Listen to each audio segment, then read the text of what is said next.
That's why I'm like looking at the charges, all the things in the media, all this about Tupac, this and whooping on Cassie. He wasn't charged with none of that. None of that is in there. So what's this really about? When they arrested him, and they had that Jamaican prosecutor, the dude with that janky hairline and that big head. That's a Caribbean prosecutor out there in Manhattan. He's talking about the charges. I'm like listening to the stuff they're talking about. They're like, yes, Diddy was having freak off parties. Oh, he was going all around the country, hiring prostitutes and having freak off parties. And they found 1,000 bottles of baby oil. I'm like, what? Okay. You guys acting like y'all got El Chapo when you're talking about kilos of baby oil. Something ain't right with this. Well, everybody knows the situation with Sean Puffy Combs. We know that the feds have come in, Homeland Security, and they have arrested him. He would not get bail. He went in for 2 bail hearings. He tried to put up $50 million as collateral for bail, and it was turned down. He was sent off to the Brooklyn Detention Center, which we're hearing now that he's now been transferred over to New Jersey. Man, this thing is crazy, and a lot of people have been speaking up on this kind of stuff. A lot of celebrities, people, former artists that was signed to Bad Boy. There's some mostly negative things because we know that he had a lot of negative things going on with him as far as contracts. We know that he allegedly stole a lot of publishing from his artists, so he had a lot of disgruntled people. One of them we know was Mace. We know that Mace was very upset. Mace made a freestyle verbally destroying Sean Puffy Combs, right? We understand that the situation with the women from Danity Kane and all the lawsuits and stuff that he has. But there's some people that's been actually defending him and wants to see the charges. And one of the people that's been taking up arms to defend him in a certain way is Tariq Nasheed. Tariq Nasheed was saying that you guys had Homeland Security running this house. You have this media spectacle the same way you did Michael Jackson when y'all was calling him Wacko Jacko. So you have all this kind of media spectacle, but what is he actually charged with? What is the charges? You know, the thing with Cassie, he was saying you guys are showing Cassie video running it 24/7 around the clock, but he's not charged with the Cassie situation. So he's not charged with underage things. So why this media spectacle like that? Why Homeland Security? So this is the questions that Tariq Nasheed is asking, and he started off saying this. Looking at the Diddy situation with these charges, so weak. These are weak charges. These are basically I'm white and I say so charges because you're dealing with a bunch of consenting adults. Now, if there were children involved, that would be completely something different. That would be something different. But these were consenting adults. And it wasn't like the lie they were telling in the Bill Cosby case that drugs were being slipped onto people because Bill Cosby wasn't doing that either. I don't believe that. Bill Cosby wasn't secretly putting stuff in people's drinks. That was all cap. But Diddy, they're not saying he did that either. They're just saying there were freak parties and there was drugs provided, but the people were all coerced. That's another thing. What do you mean coerced? What's the difference between consent and coercion when you're dealing with an adult? See, we got to ask questions here. You understand?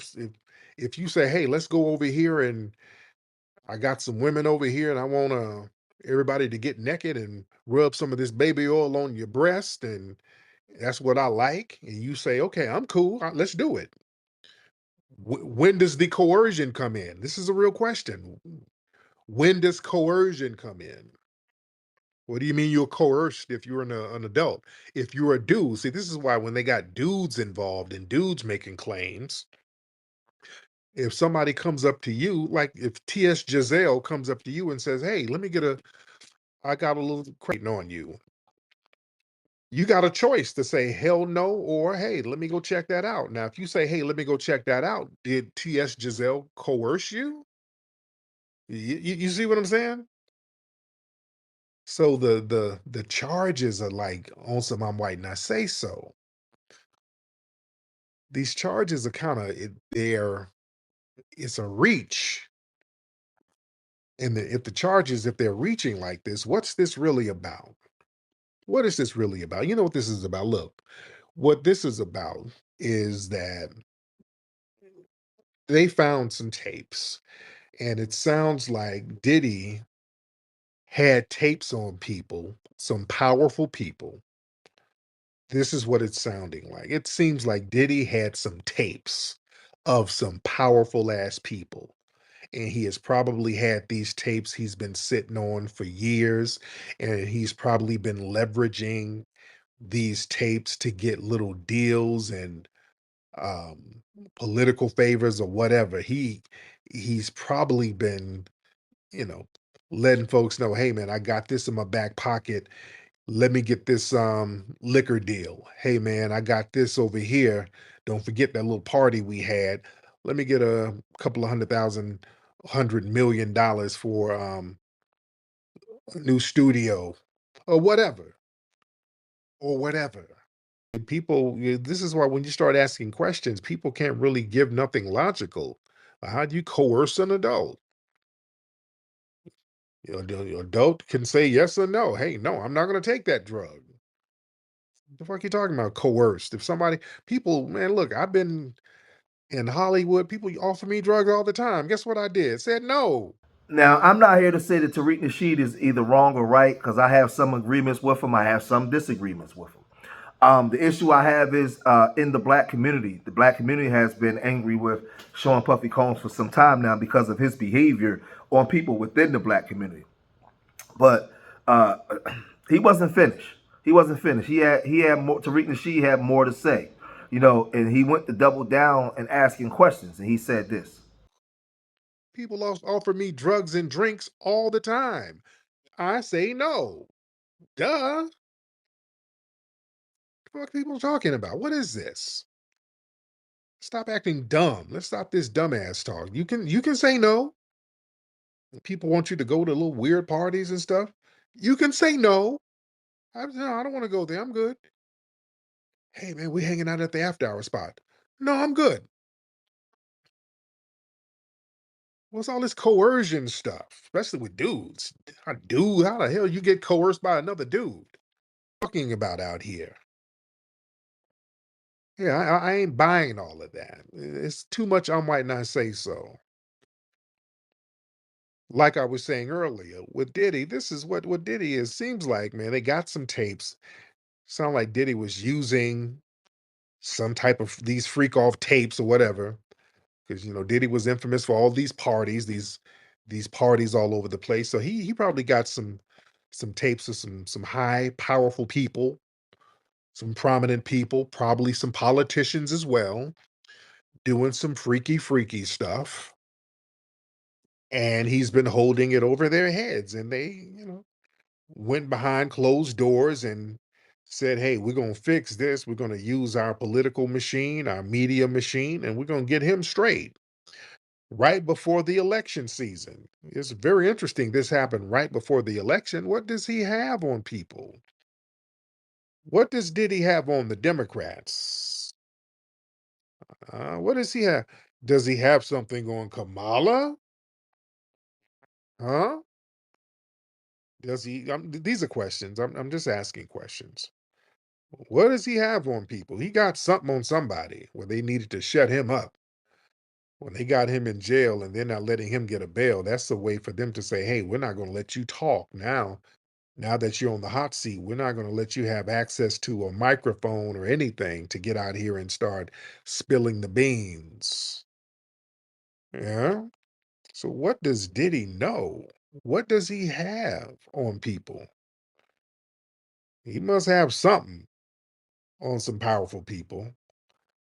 And that's why he's been getting all of these very lucrative deals for the last 30 years. They let you make a lot of money. He's been probably leveraging some videos because that's what they went and raided him for. They went to get some videos. So he got some high profile people probably. There's some big money on some of these tapes, I'm assuming. Elevator situation. Okay, him whooping on Cassie. Yeah, that was horrible. Horrible. But that's not in the indictment though. You understand? They'll show that. and then charge somebody with something else, and it's like a RICO charge. Oh, hey, hey, wait, hold on now. Wait a minute now. Wait a minute. So we got to watch those little Jedi mind tricks. You know, I ain't with no Jedi mind trick at all. If somebody does something janky, charge them for doing something janky.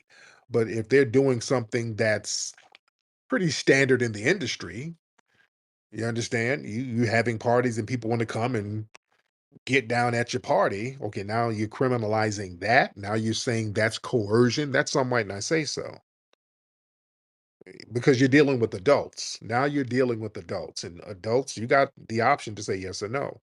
So in one part where he said that Homeland Security raiding the house, maybe they wanted to see what was on those tapes. Maybe Sean Puffy Combs allegedly had something on some people, some real powerful people above our pay grade, and they wanted those tapes because I don't see no reason that Homeland Security would be raiding his home.